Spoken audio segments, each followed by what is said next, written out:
इयम् आकाशवाणी। सम्प्रति वार्ताः श्रूयन्ताम्। प्रवाचकः रूपलाल शर्मा। आदौ मुख्यवार्ताः।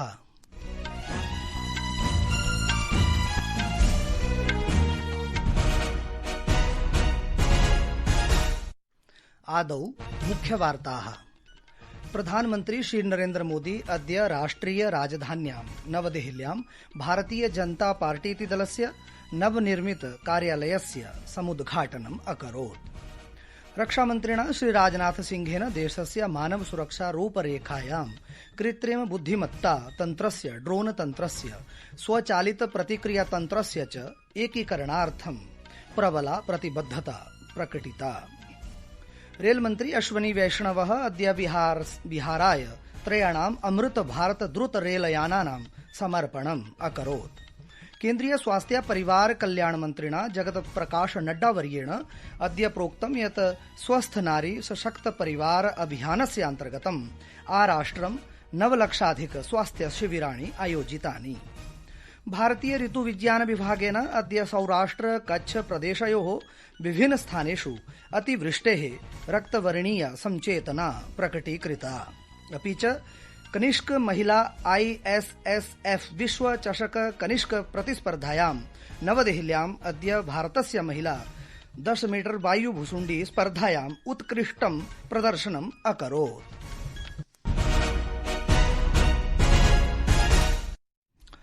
अथ वार्ताः विस्तरेण।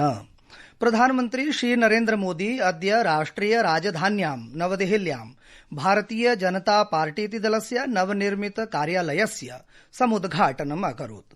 अवधेयं यत् 23अधिक-द्विसहस्राब्दे जून मासे भारतीय जनता पार्टीति दलस्य अध्यक्षः जगत प्रकाश नड्डा एतस्य दलीय कार्यालयस्य आधारशिलां स्थापितवान् आसीत्। अद्य उद्घाटनावसरे प्रधानमन्त्रिणा कथितं यत् नवरात्रावसरे दलेनाद्य नवीनः कार्यालयः प्राप्तः, तच्च हर्षस्य विषयोऽस्ति। भारतीय जनता पार्टीति दलस्य स्थापना 80-19 शताब्दे जाता आसीत्।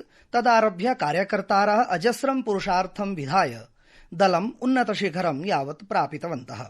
अस्मिन् अवसरे भाजपेति दलस्य अध्यक्षः श्री नड्डाः, देहली भाजपेति दलीय प्रमुखः श्री वीरेन्द्र सचदेवः चापि समुपस्थितः आसीत्।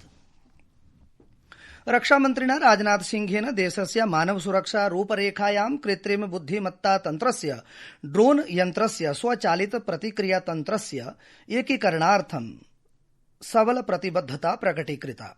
अद्य नवदेहल्यां 24 भारतीय तटरक्षक बल नायकानां सम्मेलनस्य उद्घाटन सत्रं सम्बोधयन् श्री सिंहः अवदत् यत् भारतीय तटरक्षक बलैः आन्तर्जालिक इलेक्ट्रॉनिक युद्ध सदृश संकटेभ्यः रक्षणार्थं प्रशिक्षणम्, उपकरणानि च निरन्तरम् उन्नतानि स्वानुकूलानि च करणीयानि। श्री सिंहेन इदमपि प्रोक्तं यत् प्रतिक्रियाकालः अतीव न्यूनः भवति तथा च अतिन्यूनः स करणीयः अपि। तदर्थं तत्परतां सुनिश्चेतुं स्वचालित निरीक्षण तन्त्रस्यापि विस्तारः व्यापक स्तरेण करणीयः। इत्येतत् सर्वम् अत्यावश्यकं चापि वर्तते। रक्षामन्त्रिणा सूचितं यत् प्रतिवेशि देशेषु अस्थिरताकारणात् रक्षार्थिनः शरणार्थिनः सामुद्रमार्गेण प्रवेशस्य प्रयत्नं कुर्वन्ति। अतः समुद्रीया तटीया सुरक्षा च प्रभाविरूपेण करणीया। रक्षामन्त्रिणा राजनाथ सिंहेन इदमपि भणितं यत् अस्माकं महिला सैन्यबलमपि अग्रिमपङ्क्तौ कार्यतत्परं दृश्यते। एतत् च प्रशंसनीयमस्ति। अन्ते च रक्षामन्त्रिणा कथितं यत् अस्माकं तटरक्षक बलं बाह्याभ्यन्तर सुरक्षां सुनिश्चेतुं महत्वपूर्ण भूमिकां निर्वहति। साथियों, पिछले 10-11 वर्षों में मुझे पहले होम मिनिस्टर के रूप में और अब डिफेंस मिनिस्टर के रूप में काम करने का यह अवसर मिला हुआ है और इस दौरान मुझे देश की इंटरनल और एक्सटर्नल सिक्योरिटी दोनों को नजदीक से समझने का भी अवसर मिला है और इन्हीं अनुभवों के आधार पर मैं ये कह सकता हूं कि इंडियन कोस्ट गार्ड का रोल दोनों ही सिक्योरिटी के संबंध में बहुत ही वाइटल है। रक्षा मंत्री अश्विनी वैष्णवः बिहारस्य च उपमुख्यमंत्री सम्राट चौधरी अद्य बिहाराय त्रयाणाम् अमृत भारत द्रुत रेलयानानां समर्पणम् अकुरुताम्। एतानि 3 रेलयानानि मुजफ्फरपुरं चरलापल्ली इत्यनेन दरभंगां च मदार जंक्शन इत्यनेन छपरां च आनंद विहार टर्मिनल इत्यनेन सह संयोजयिष्यन्ति।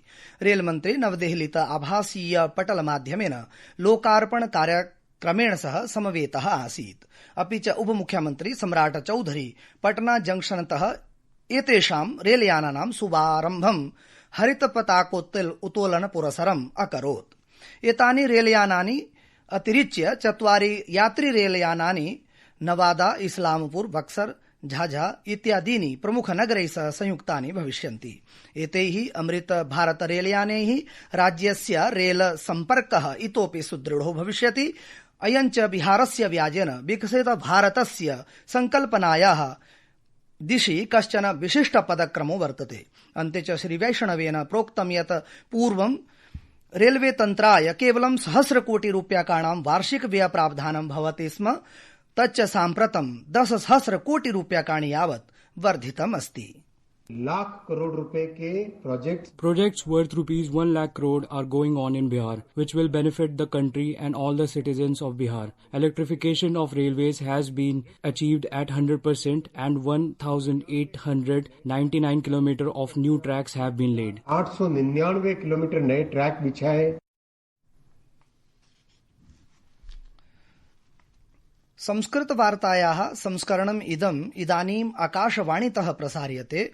सममेव कार्यक्रमोऽयम् आकाशवाण्याः अन्तर्जालपटले www.newsonair.gov.in अथ news on AIR mobile app इत्यत्रापि उपलब्धो भविष्यति। केन्द्रीय स्वास्थ्य परिवार कल्याण मन्त्रिणा जगत प्रकाश नड्डा वर्येण अद्य उक्तं यत् स्वस्थ नारी सशक्त परिवार अभियानस्य अन्तर्गतं राष्ट्रव्यापी 9,00,000 स्वास्थ्य शिबिराणि आयोजितानि। अद्य नवदेहल्यां निज वार्ता वाहिन्या आयोज्यमाने स्वास्थ्य सम्मेलने भाषमाणा श्री नड्डा अवदत् यत् अनेन कार्यक्रमेण नैके जनाः लाभान्विताः जायन्ते। भारतीय ऋतु विज्ञान विभागेन अद्य सौराष्ट्र कच्छ प्रदेशयोः विभिन्न स्थानेषु अतिवृष्टेः रक्तवर्णीय संचेतना प्रकटीकृता। विभागेन गुजरात, कोंकण, गोवा, मध्य महाराष्ट्र क्षेत्रेषु अपि अद्य अतिवृष्टेः नारंगवर्णीय संचेतना प्रकटीकृता।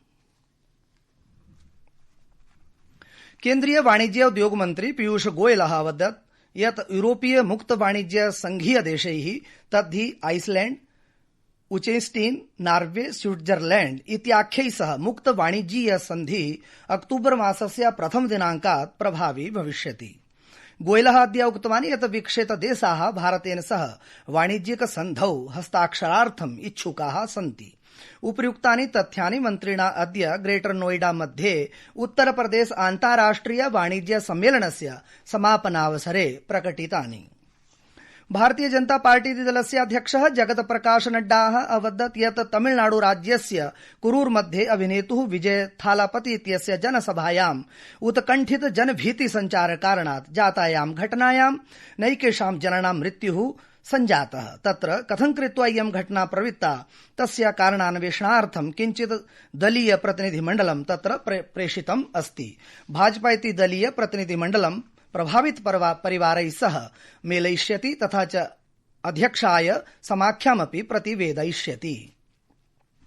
भारत भूटान देशाभ्यां कोकराझार, गलेफू, बनारहाट, समत्से इत्येतयोः द्वौ सीमान्तरे रेल सम्पर्कौ स्थापयितुं सहमति अभिव्यक्ता। केन्द्रीय रेल मन्त्री अश्विनी वैष्णवः अवदत् यत् एषः 90 किलोमीटर मितं रेलमार्गः 63,400 कोटि रूप्यक व्ययेन निर्मीयते। विदेश सचिवः विक्रमः मिश्री अपि अस्मिन् अवसरे तत्र आसीत्। बुआलोई झंझावातः वियतनाम देशे महतीं क्षतिम् अकरोत्। अस्मिन् प्रकोपे 11 जनाः मृत्युम् उपगताः, 17 जनाः विलुप्ताः च सन्ति। कनिष्क महिला ISSF विश्व चषक कनिष्क प्रतिस्पर्धायां नवदेहल्याम् अद्य भारतीय महिला 10 मीटर वायुवुशुण्डी स्पर्धायाम् उत्कृष्टं प्रदर्शनम् अकरोत् इति वार्ताः।